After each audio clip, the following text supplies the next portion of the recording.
does that even mean, Bowers Game Corner?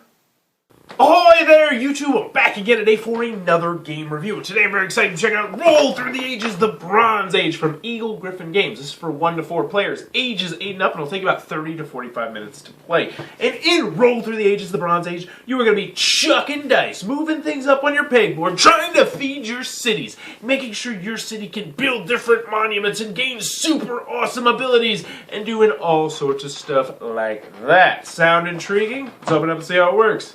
Okery dokery, we're going to take a look at what you're going to get inside of Roll Through the Ages on our handy dandy grip mat, which turns every game into a space game. So first and foremost, in the Bronze Age, you're going to get your handy dandy rule sheet. It's about 1.5 pages, double-sided, very, very well done. It will answer nearly every question you have and have you up and running in no time at all. You will need to revisit it from time to time for various different questions, but still a very, very well done rule booklet. Also, each player is, when you start the game, going to get this little sheet right here, which we'll get more into in a second, but I do want to say this answers a lot of the gameplay questions that you're going to have when you first start the game. So very well done on both the rule booklet and the rule sheet. Or the player sheet, I should say. So in this game, what you're going to be doing is you're going to be rolling dice, trying to build up your civilization, and in the end, gain the most points by having monuments and developments and cities, and having all sorts of various different things. But that doesn't make any sense to you now, so let's go over the components, then we'll get into the gameplay, and then that will make more sense. So first and foremost, each player, and it's going to have this nice little board right here. It's thick, it's sturdy, it's wood, and this is where you're going to be keeping track of your resources. First, your food is down here, and you have to have enough food to feed all of your cities. If you don't, you're going to get negative points, and that will be a theme you'll see in this game. There's a lot of different ways to get negative points. Well, there's a couple of them. So how many cities do you have? Well, let's take a look at this the player sheet right here, and as you can see, everyone's going to start with 3 cities. That means on your turn, you will get to roll 3 of these dice. But you're going to have the opportunity to build more cities, which means you're going to have more dice that you can roll, up to 7 on each and every turn. However, if you have 7 cities, that also means you're going to need to feed more people. And for each city you can't feed on a turn, that's negative 1 point. So you're really going to have to focus on food when you get a lot of cities. So that's the food track down there, pretty self-explanatory. Next, we're going to get to all these resources, and these are actually just little square they're little pegs you put in there. But these resources you're going to gain by rolling a certain symbol on the die. Let's go ahead and show you that so you can see it. Whenever you see this symbol, or this symbol, which gives you 2 of them, you're going to be able to move up on your resource chart. And how this works is that this is going to be where you can accumulate money, and you can eventually sell these resources so you can build different developments. What's a development? Well, that's a great question. Let's go ahead back to this handy dandy little sheet right here. So on this, you're going to be keeping track of the different developments that you're going to be able to build, because these developments are going to give you, and only you, well, other people can build them, but you for the time being, unique special powers, kind of like superpowers for your civilization. So for instance, you might be able to re-roll die, or you might get more food on your food die, or more workers on your worker die. You might be able to sell your food for coins, which will let you build more developments.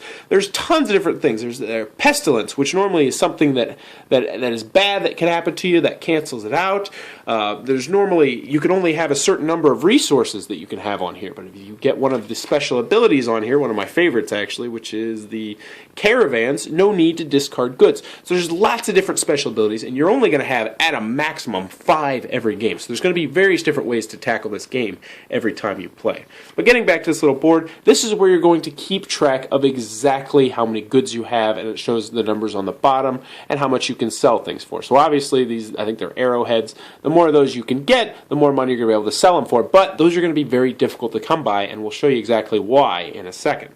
So that's going to be your that's going to be your little pegboard where you're going to keep track of your food and your resources.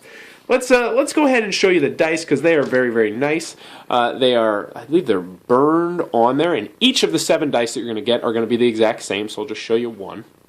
And we'll go over the symbols. So this is a resource, that's a good. So if you have that, that just means you're going to get a good. This is going to give you 3 food. So you're going to have 3 food to feed your cities. This one is going to be a coin, which means you're going to have 7 coins to spend on developments. Be warned though, with the coins, you have to spend them that turn. You can't save them up. There's also a development on here I do want to mention that will turn this into 12 coins instead of 7 coins. So this one's going to give you 3 people. What do the people do? Well, let's go back over to this little sheet right here. See, wherever you see a little box like this or like that, that's where people can do. So people can build you more cities up here, or people can build you monuments down here, which are going to gain you a certain number of points. So that monument, if you're the first person to get it, you're going to gain 2 points, whereas this monument's going to gain you 12 points. The Great Wall, one of my personal favorites, it's going to gain you 10 points, and in addition to doing that, invasions will have no effect. So normally when a bad thing would happen from an invasion over here, it's not going to happen. So that's what people are used for. They're used to build cities, or they're used to build monuments, which will gain you points and sometimes gain you special abilities. So those, I believe, are the 4 on there. So let's check over here. There we go. This one is going to give you either 2 food or 2 people. That's important. Or 2 people, but you do get to decide. So you're going to get less food or less people than you might get from, say, rolling that one, but you're going to get to decide what you get to do with it. It's going to give you a little flexibility. The last side we have in our dice are what are called the disasters part of it. Now this one's good because it's going to give you 2 resources, which is great. But once you get more than one of these, bad things will start to happen. So if you have 1, that's great. That's fantastic. You're going to move 2 on your resource chart up on your little pegboard, and that's really good. But once you start to get more, bad things will happen. Let's take a look over here. So if you get 1, nothing happens, no biggie. 2, you get -2. 3, it actually affects your opponents, so they get -3. 4, you get -4, and 5, you lose all your goods, which is really bad because you just earned a lot of goods. So you don't want to lose them all. So those are all the sides of the die. I've shown you all that. Let's just go into a mock hand so you can see exactly how the game works. So when you start the game, you're going to start on 3 food, which means your first turn, you're not actually going to have to feed your people because it's already done, because you're going to have 3 dice. So let's go over here. It's got a nice little order of play over here, which is nice. And also it has the dice and the game ends, all sort of things. And you're going to roll 3 dice. So we'll roll up 3 dice, see what we got. We got 3 people. I definitely want to keep that because that's a great way to start the game, because that means next round I'm going to be able to have 4 dice because I can build a city. I don't really want this good, so I'll put that to the side. I might re-roll that. Ooh, that'll give me some nice flexibility. So yeah, I'll keep that one. So let's see, roll one more time. I got 3 food. That's not a bad start at all. So you know what? I might hold on to this. So what I'm going to do is the first thing, let's go over here. You're going to roll your dice. You're going to keep cities, and then you're going to feed your cities and resolve disasters. But first we got to collect our goods. So we got 5 food that round. I think we're going to turn this into 5 food instead of 3 food and 2 people. So we would mark on our board over here, or we'd mark, we'd go over here and we'd say, oh, we got 5 food. That's great. We'd go 1, 2, 3, 4, 5. So yeah, we're doing good on food for now. We also got 3 people. So you know what? We're going to go ahead and we're going to mark on here that we got 1, 2, 3, and now next turn we are going to be able to roll a 4th dice. Now it's important to note that you don't have to feed this 4th city right now. You're going to feed it next time. So let's go to feeding our people. We have 3 dice, which means we're going to need to move 3 down on our track and go 1, 2, 3. So we're at 5 food, which is nice. And then we would pass the dice and our turn would be over, since we can't buy anything right now, since we don't have any coins and we don't have any resources to sell for things. So next turn we would actually be rolling 4 die.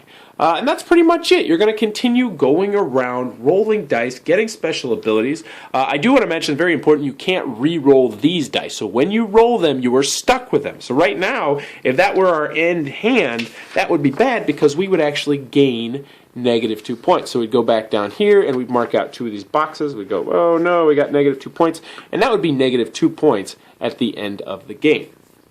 Now, another thing I forgot to mention is how the resources work, because that's one kind of interesting mechanism in this game. So, I have, let's pretend this is my thing, I have 4 resources right here.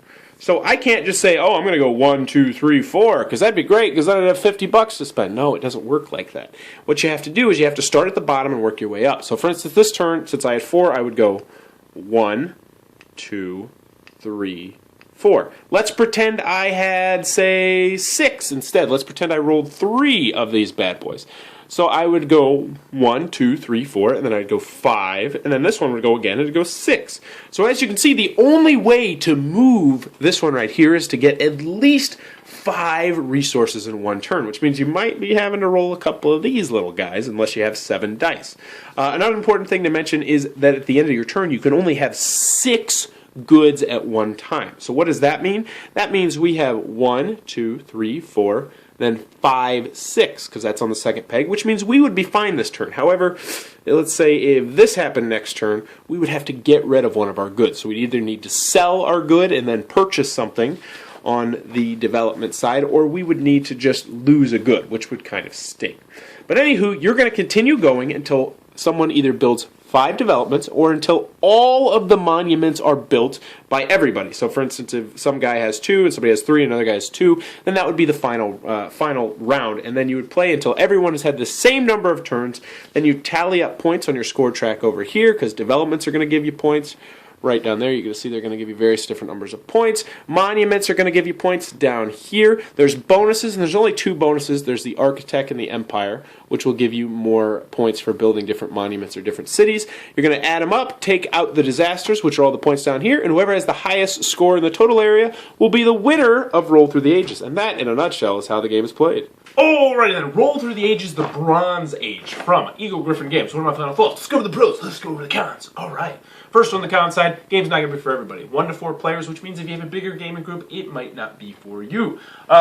Also, there is a lot of luck involved in this game because you are going to be rolling dice. Now, it does have the Yahtzee mechanic, so you are going to get a couple re-rolls each turn. But, you know, if you just start off and you roll 2 with the skull and crossbones, it's like, well, I guess this turn I'm not feeding my people. And I mean, it's just, there's going to be luck in the game, and that's going to turn some people off. Also, another thing that's going to turn some people off is the fact that you have to keep score and track of everything you have on a little notepad. They could have made it so it wasn't on a notepad, but I imagine it would have definitely bumped up the price point of the game and the box size of the game, because you would have cards and cubes and who knows what else.